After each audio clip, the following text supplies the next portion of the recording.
Will I run? Will I walk? And my tongue doesn't talk, and I can't even think. Someone get me a drink. Even rays start to shine, and the stars they align. See, you get what you bring, because love is a way. Hey, I'm Janelle, and this is toDIYfor, and to kind of continue on with my little bit of a wedding series I've got going on thanks to my brother getting married this summer, I've got a couple of shower gift ideas that you can customize for the bride-to-be. So first, with the garter, I just went and picked up a couple of pieces of lace trim at the fabric store, and then do make sure that you grab one piece that has the elastic stretchy part in it. You'll need some needles, thread, and also some scissors for this. So I started first by pinning these two pieces of lace fabric together. They are not stretchy, so make sure that you grab extra fabric, almost double the amount, to go around the leg, because this is all going to be bunched together when we stitch it with the stretchy elastic band. So while you're sewing this in the sewing machine, you want to make sure that you're pulling that elastic band tight, so that way the rest of the fabric all gathers underneath, and this is how you can make it so it stretches over your leg.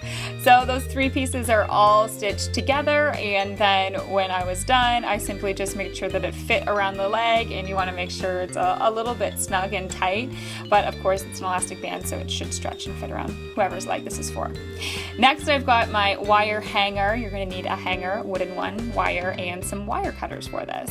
So the wire that you want to grab, make sure that it is fairly stiff, just so that it will keep its shape. I'll leave it linked below what I used, but you want to take a nice long piece, more than what you think you're going to need, and then you can trim that off. Then you're going to kind of draw out whatever it is you're going to spell, and make sure that it's the right size, that it will fit in between your hanger. So I made sure that mine's actually more narrow than what the length of my hanger was, and I did draw this out smaller than what I wanted it to be, just because I knew when I'm bending the wire it's going to end up being larger than what I drew out with my handwriting.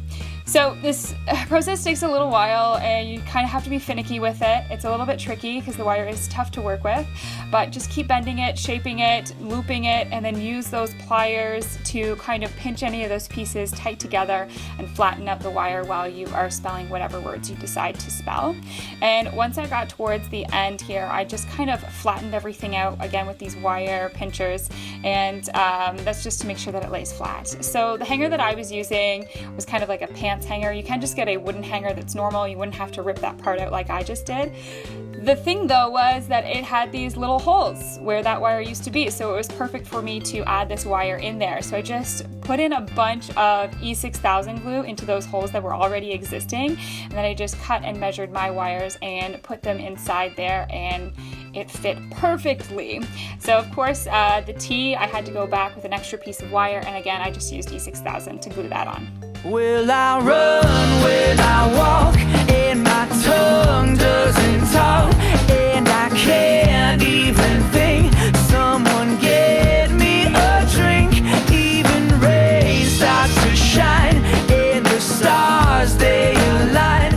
So the hanger makes for a great photo opportunity, of course, on the day of. I'm sure you've seen those pictures all over Pinterest, and you don't have to buy them online. I originally did that the first time 2 years ago, and I thought, this is pretty simple. I feel like I can do a decent job on it as well. So that's what I did. It wasn't too hard to do. As for the garter, that was something I just thought, hey, it'd be pretty easy to throw a couple pieces of trim together and you can create a fun garter. And I will note that that's pretty basic and simple, but there are a lot of brides who will have two garters. The day of, they'll wear a really nice one that they will keep on their leg, and the other one will be specifically for the garter toss because somebody else is going home with it, so it doesn't matter if it's all that fancy and nice. So that's just kind of an option or another idea if you do make a garter that's not as nice as the one that the bride already may have. So if you try out either one of these, I'd love to see what they look like. You can follow me on Instagram and on Twitter at Janelle Steeper, and then don't forget to use the hashtag toDIYfor if you're going to tag me in any of those photos. As always, give me a like if you enjoyed the DIY, and don't forget to subscribe. I'll be back next Wednesday with a new one. Cheers. Yes. Yeah. I think both of those are good. I think they're good.